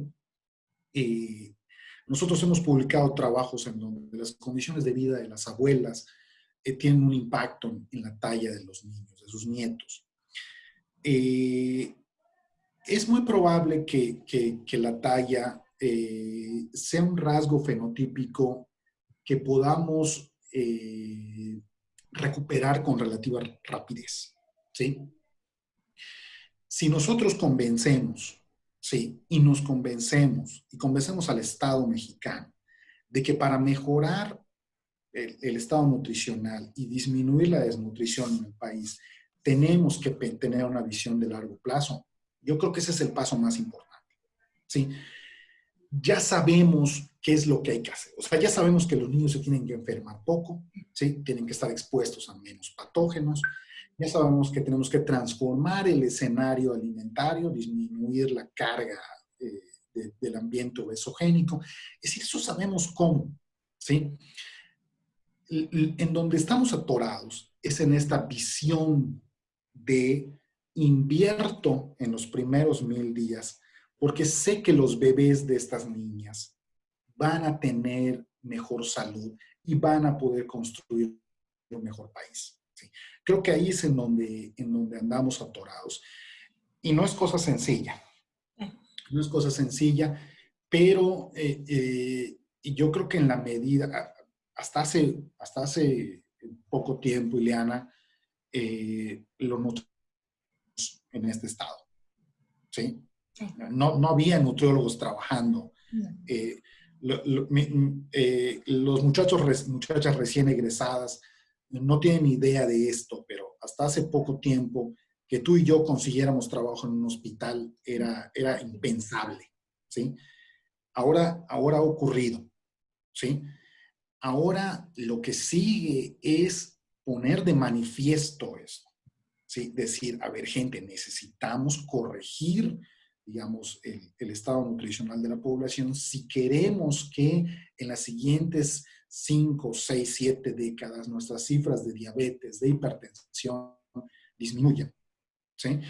Eh, una de mis estudiantes, Dulce Romero, está por presentar su tesis. Ella analizó la dieta de mujeres embarazadas y nos encontramos con que el 50% de las mujeres iniciaron el embarazo con exceso de peso. ¿Sí? Es decir, la mitad de las, es muy probable, no es una muestra representativa de Yucatán, pero es muy probable que describa en cierta medida lo que ocurre en Yucatán. Es decir, la mitad de las mujeres se embaraza, ¿sí? Con un peso que no es saludable. ¿Sí? Y a veces nos da miedo hablar de esto, porque efectivamente la reproducción es un derecho, ¿sí? Pero tenemos que proteger los derechos de la salud de las generaciones venideras, ¿sí? Entonces, tenemos que hablarle las cosas por su nombre primero, ¿no? La mujer tiene que empezar el embarazo, la mujer y el hombre tienen que reproducirse en buenas condiciones y si no, mejor que no se haga. Sí, esa es mi postura. ¿Sí? Correcto. Y bueno, este es un asunto que también de asimilación. Yo decía hace un rato, si tenemos un niño de 10, 12 años con talla baja, no vamos a corregir esa talla baja. ¿Sí? O sea, es un asunto doloroso, pero así es. no se puede corregir, pero sí tenemos muchas cosas que hacer. Tenemos que vigilar que ese niño siga creciendo, ¿sí? Y tenemos que vigilar que ese niño tenga un peso saludable, ¿sí? Y claro, eso implica, digamos, muchas veces transformar el escenario alimentario de la familia. Así es. Y es un reto tremendo, tremendo. Hace un rato yo leía un poco, escuchaba un poco a colegas del Instituto Nacional de Salud Pública sobre el impacto de la pandemia en la mala nutrición. Yo diría el impacto de la debacle económica, Totalmente. ¿sí? Porque la pandemia está teniendo un impacto económico brutal, ¿sí? Mucha gente, por no decir miles de personas han perdido su trabajo, miles de personas han transitado de la economía formal a la economía informal y eso implica una reducción sustancial en su capacidad de compra. De tal manera que hay un riesgo muy alto de que en este periodo familias empiecen a depender de una dieta nutricionalmente todavía más pobre, ¿sí? Porque si hay algo en donde las familias ajustan los gastos, es en alimentación, ¿sí? Así es. Entonces, la pandemia y el impacto económico de la pandemia está ejerciendo una presión muy alta en etapas muy tempranas del desarrollo sobre desnutrición y en la adultez sobre obesidad, ¿sí? Entonces, no sabemos cuándo va a haber una recuperación económica. Ya veníamos con una inercia poco positiva, Así ¿sí? es. Y además nos atropella la pandemia, ¿no? Entonces, es un asunto que deberíamos estar muy preocupados todos. Sobre todo Mucho. porque no sabemos todavía el alcance, seguramente, ¿no? Y el impacto que va a tener esto en todo lo que acabas de mencionar, en los niños que están naciendo en estas condiciones poco favorables, que pondrán en riesgo seguramente estos primeros 1000 días de vida, ¿no? Yo creo que los resultados o lo que se espera es tan evidente que, por ejemplo, en Sanud, está preparando ya en estos meses una versión en Sanud COVID-19, porque deben de haber resultados que ya se pueden ver y pronosticar un poco qué es lo que nos Y espera, ¿no? ya hay evidencia de estos procesos. La debacle económica que sufrieron muchos países de Europa hace pocos años, particularmente España y Grecia, mostró cómo el peso al nacer de los bebés disminuyó entre un cuarto y media desviación estándar. Eso es muchísimo, muchísimo si tenemos en cuenta que ese déficit de crecimiento pudo haber sido en sistema nervioso. Por supuesto.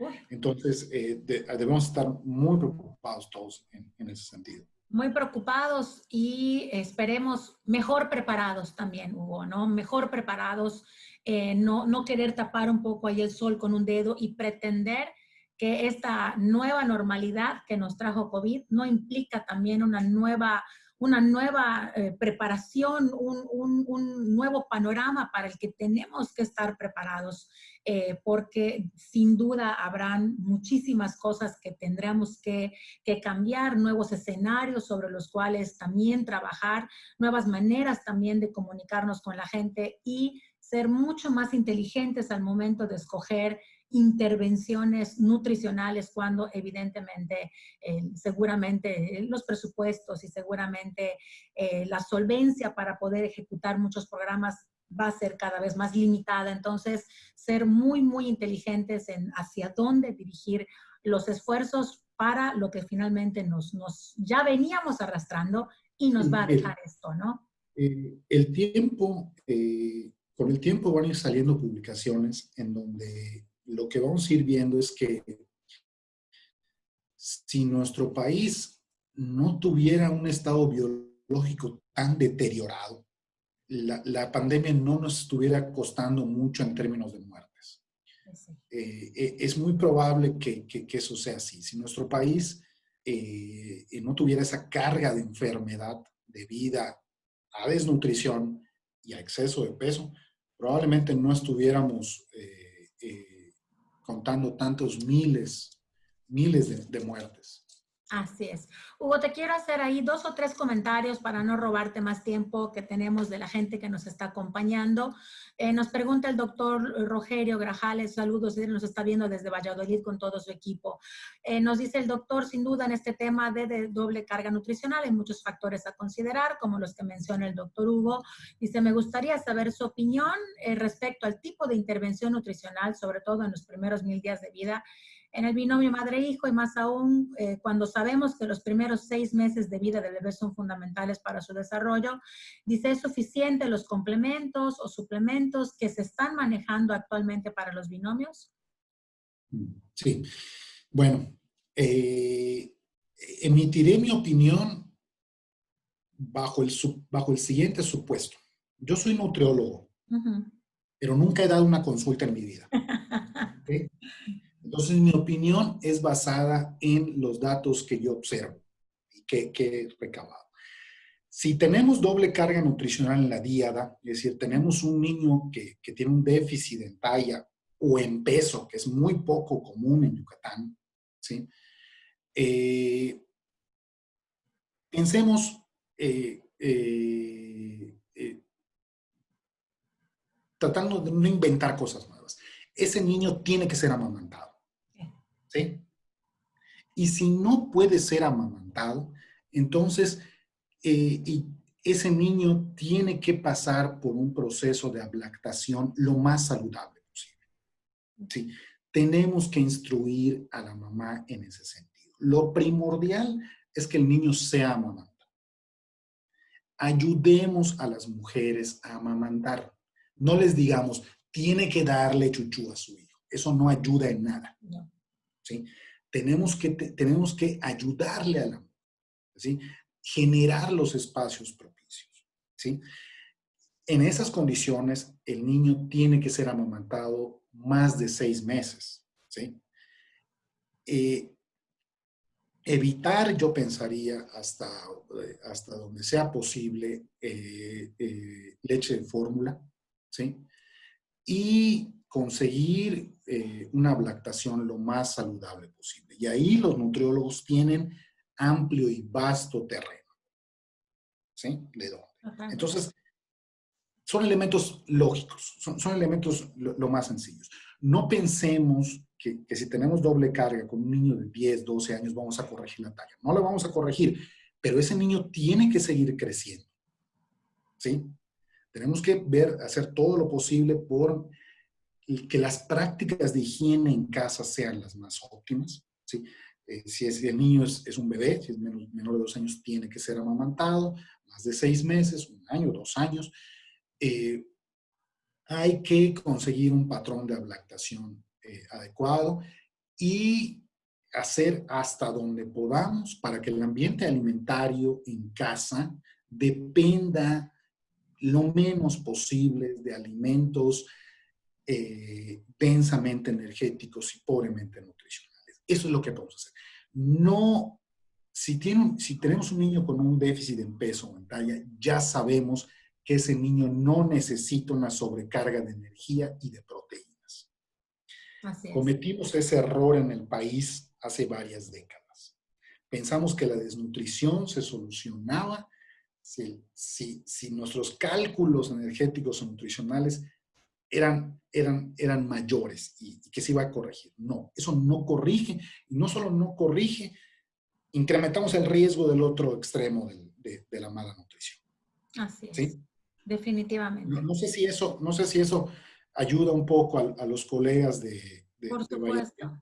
Un saludo. Yo nací en Valladolid, así es que tengo un cariño especial.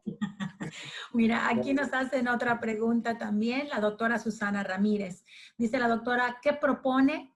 Mira qué interesante pregunta. ¿Qué propone para que los médicos que estamos en primer nivel de atención le pongamos más atención y realicemos vigilancia nutricional en niños y mujeres con énfasis en la edad fértil y embarazadas? Wow, sí. En primera instancia, yo pensaría que si el médico tiene a la mano nutriólogos, nutriólogas, pida ayuda, Es ¿sí? correcto. Salimos con la formación necesaria para atender y voy a decir algo políticamente incorrecto, Ileana. Adelante. Ayúdenos, doctora, a empoderar a los nutriólogos, a que los nutriólogos sean capaces de decir con autoridad a la mujer o al papá, al esposo: usted tiene que bajar de peso, usted tiene que empezar a hacer ejercicio, usted tiene que empezar a comer frutas y verduras. Ayúdenos a empoderarlos, porque hay ciertos momentos en donde veo a mis colegas todavía Agachados. un poco agachados. Entonces, cédale esa parte de esa asesoría a los colegas nutriólogos. Y yo he tenido discusiones, no discusiones en mal sentido, he tenido pláticas y discusiones con colegas médicos en este sentido. Hay que empezar a pensar en qué condiciones queremos que los hombres y las mujeres se reproduzcan. Tenemos que incentivar, tenemos que motivar a las personas, a las niñas, a los niños, a las adolescentes y a los adolescentes, a que cuando llegue ese momento y si han decidido reproducirse, tengan en cuenta que la salud con la que van a nacer sus hijos es responsabilidad de ellos desde este momento. Así ¿Sí? es. Entonces, para eso se requiere hablar claramente, ya desde la primaria, se requiere claramente hablar desde la secundaria y mucho más a edades posteriores. Y si yo pienso que cada vez más parejas están empezando a planear sus embarazos, ¿sí? En la medida en la que nosotros vayamos sensibilizando a las parejas que no lo han hecho, pero que están en edad reproductiva, sensibilizándolas en términos de cuáles son las implicaciones de su estado nutricional sobre la descendencia, vamos a ir ganando un poquito de terreno. Es un área en donde hay que escribir muchísimo, porque sabemos muchísimo ya sobre la doble carga nutricional, pero no sabemos cómo. Así es. La estrategia de cómo reducir es bien complicada. Y es bien complicada porque hay factores que están a un nivel macro, a nivel de población, luego a nivel de familia y a nivel individual. Entonces, si cada quien hace su trabajo, si nosotros, si mis colegas en el consultorio, en la unidad de salud, hacen su trabajo a nivel individual, a nivel de pareja, con la familia, y quienes están arriba empezamos a tomar decisiones que van en ese sentido, pues va a haber un resultado positivo. Totalmente de acuerdo, Hugo, totalmente de acuerdo. Mira, aquí quiero compartirte el comentario que nos hace la maestra Covadonga, a quien enviamos un abrazo muy fuerte, muy, muy fuerte.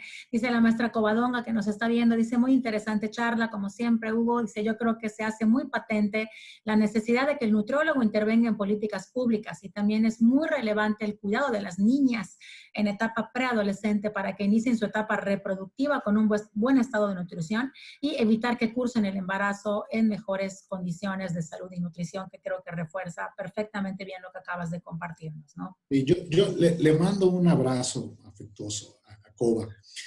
Sí, yo no presenté en esta charla una imagen que para mí es fabulosa. Una mujer embarazada comiendo y le está dando de comer a sus nietos, porque en etapa intrauterina las bebés establecen el número de óvulos que van a tener, que son el número de nietos potencialmente de la mujer que está comiendo. Es decir, pensemos en que cuando le estamos dando de comer a nuestras hijas están comiendo, ¿sí? Y eso va a tener un impacto en 2 generaciones subsecuentes. Totalmente. ¿Sí? Entonces, si tenemos niñas, efectivamente, como dice la maestra Cova, en muy buenas condiciones de salud, vamos a tener una retribución en términos de capital humano en 2 generaciones subsecuentes. Totalmente de acuerdo, Hugo. Oye, pues mira, hay muchas, comentarios, por supuesto, y creo que los has ido contestando conforme la charla y conforme la plática. Yo quisiera, Hugo, que nos dieras allá un mensaje pues final, ¿no? Finalmente para todos los profesionales de la salud que nos están escuchando y que desde luego invitar, ¿no? Yo creo que a la gente a saber más, a leer más, a no tener miedo, como tú bien dices, ¿no? De hacer una recomendación, de levantar la mano en su centro de salud, en su hospital, si considera, ¿no?, que tu intervención puede ser la diferencia en la vida de otro ser humano. Me parece que hay que hacer un poquito a un lado estos prejuicios que tenemos, ¿no?, de que como soy a lo mejor el nutriólogo, no debo de emitir una opinión. Yo creo que a todos nos debe de quedar muy claro con lo que está pasando el día de hoy, que el profesional de la nutrición tiene una enorme responsabilidad en la contribución que puede hacer, ¿no? Entonces yo quisiera que nos des ahí un mensaje final, Hugo, para cerrar. Sí, sí, por un lado, digamos, retomar esto que dices, somos corresponsables de lo que ocurre. Yo quisiera retomar un poco lo que dice un colega siempre. El principal capital de un país, de una población, es su gente. Así es. ¿Sí? Es nuestro principal recurso y es el único recurso que vamos a tener a la mano en el tiempo que le quede a nuestra especie, ¿no? Entonces, hagamos todo lo posible porque este capital, que es muy valioso, pues esté en las mejores condiciones, ¿sí? Por otro lado, yo le pediría a los estudiantes, a los colegas, que se acerquen a la gente que estamos haciendo cosas como estas. No importa que estén estudiando a los niños del jardín de niños de aquí, de la comunidad muy chiquita, ¿no? Hacer ejercicios como estos nos ayudan a entender las realidades y luego nos ayudan a tomar mejores decisiones. Dejo ahí la invitación abierta a quien quiera acercarse. Mi correo está en las publicaciones. A conversar de esto, a utilizar los datos que tengan disponibles para entender mejor la situación y bueno, cada día entender más que, digamos, tenemos la responsabilidad de que situaciones como la que estamos viviendo en este momento no nos golpeen de una manera tan brutal como está ocurriendo. Así es. Ahora, ¿no? Así es, Hugo. Pues queremos agradecerte, por supuesto, en nombre de la Dirección de Nutrición, en nombre de la Secretaría de Salud de Yucatán, esta charla tan interesante. Les recuerdo que aquí en los comentarios pusimos el correo de la Dirección de Nutrición. Si alguien quiere, por supuesto, la grabación de este webinar para compartirla, para releerla, para reescucharla, con mucho gusto nos la pueden solicitar al correo y se las enviamos. Y el correo del doctor Hugo también está disponible aquí en los comentarios, se los acabo de poner, me tomé la libertad, Hugo, de compartirles tu correo, por si alguien tiene alguna inquietud, algún artículo, alguna recomendación, alguna plática que quiera entablar con el doctor Hugo para que pueda hacerla sin ningún problema. Muchísimas gracias a todos por escucharnos, fueron casi 2 horas increíbles de mucha información. Mañana tenemos otro webinar también donde vamos a aprender ahí un poco el tema de a medir un poco lo que comemos, las cantidades, las porciones, que bueno, finalmente es otro tema que también es importante y parte del trabajo de los profesionales de la nutrición con la población. Así que pues ojalá que puedan acompañarnos también el día de mañana. Pues Hugo, muchas gracias. Te mando un abrazo a la distancia, así muy virtual. Esperamos que pues ojalá que más nutriólogos, ¿no?, de alguna manera se vayan involucrando en estos temas de salud poblacional, de nutrición comunitaria, de biología humana, que me parece que son indispensables. Así que pues Hugo, muchas gracias. Buenos días tengan todos y nos vemos en el próximo curso. Saludos. Gracias. Gracias.